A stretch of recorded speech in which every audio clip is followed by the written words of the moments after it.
Hello, Crescent Valley. Welcome to the very first episode of CVtv.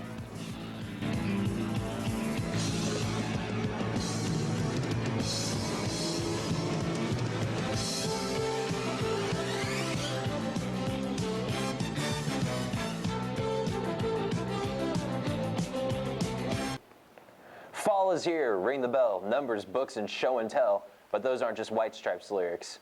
It's a brand new school year here at Crescent Valley. We interviewed some students of what they're looking forward to this year. Let's take a look. Just cheer on every sport and all that jazz. Oh, just being a senior, I guess, if that makes sense at all. But we've always been the younger people, and the seniors always get to do whatever they want in the hallway. And now it's our turn to kind of win pep rallies and just be the leaders of the school. Concerned? Yeah, what are you worried about? Well, I'm not taking A-Push, so I can't say that. I'm not really sure. I'm actually not too worried this year. I feel like it's gonna be good, but I don't know. I guess all my hard classes. I heard junior year is the hardest. Homework and A-Push, and yeah, just a hard year. I'd like to take a little moment to talk to our lovely principal, Ms. Stroud. Hey Raiders, it's me, Mrs. Stroud. I want to take this opportunity to welcome you to the new school year. And while I'm at it, I want to encourage you to come out to all of the activities and events, sporting events, music events, join a club, get involved in high school. You're making memories that'll last a lifetime. I hope to see you.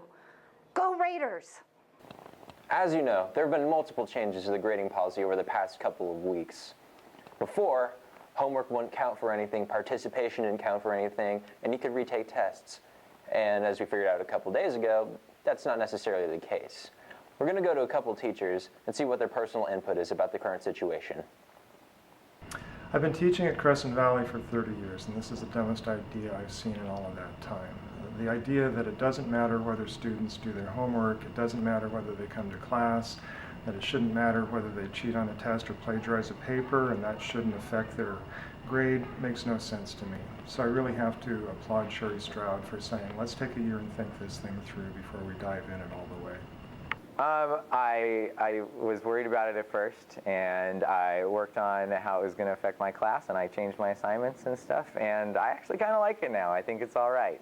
We'll see. We're now going to take it over to Bryce Benson, our sports reporter, at the CV West football game. Bryce? Thanks, Brad. We're here at the Field of Dreams. West Albany Bulldogs are leading our Raiders by 7 points with about 5 minutes left in the third quarter. Down, but not out. There's still hope. Back to you, Brad. Sadly, we ended up losing that game.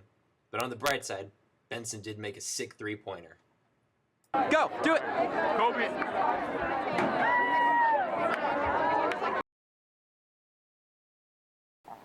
We're now going to send it over to my friend Caleb McMurphy.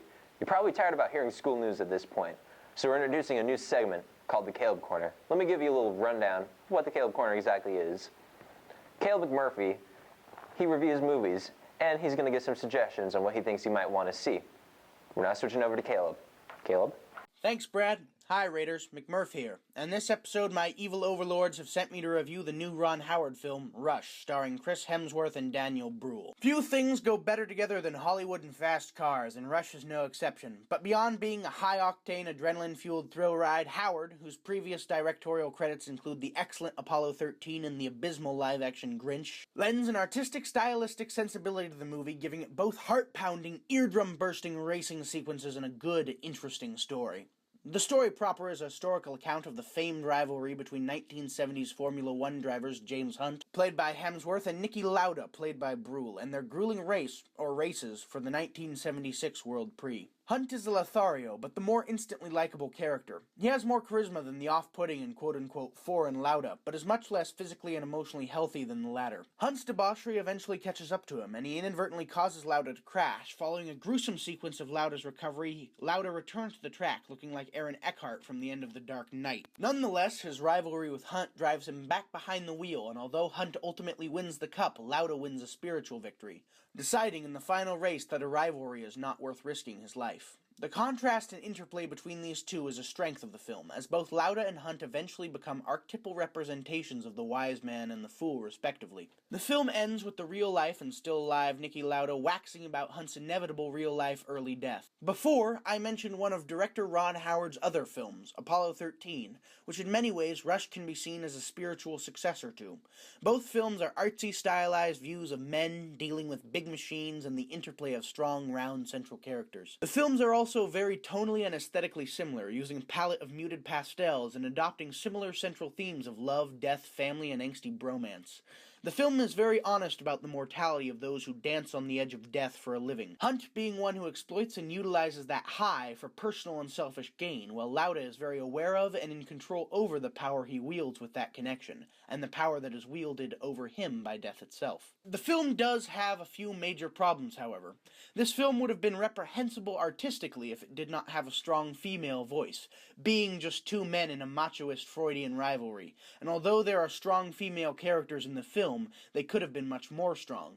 They exist merely as physical representations of the abstract themes that inform the central character's actions, as icons for their respective motivations. This film is well paced, but like Apollo 13, if you're in the wrong mindset, it can feel a bit turgid. Ultimately, however, I would recommend this movie. Its racing scenes will make you hyper as heck, and it reinforces some universal truths like fast cars are awesome, and everyone in the 70s had wacky hair. Lastly, before I go, I feel obliged to toss out two warnings. The film has some disturbingly gory sequences involving car crashes that might off-put the squeamish, frequent profanity, and some nudity. It's also obscenely loud, but hey, it's Formula One, not Speed Racer's Quiet Hour. A fairly solid B+. Back to you, Brad.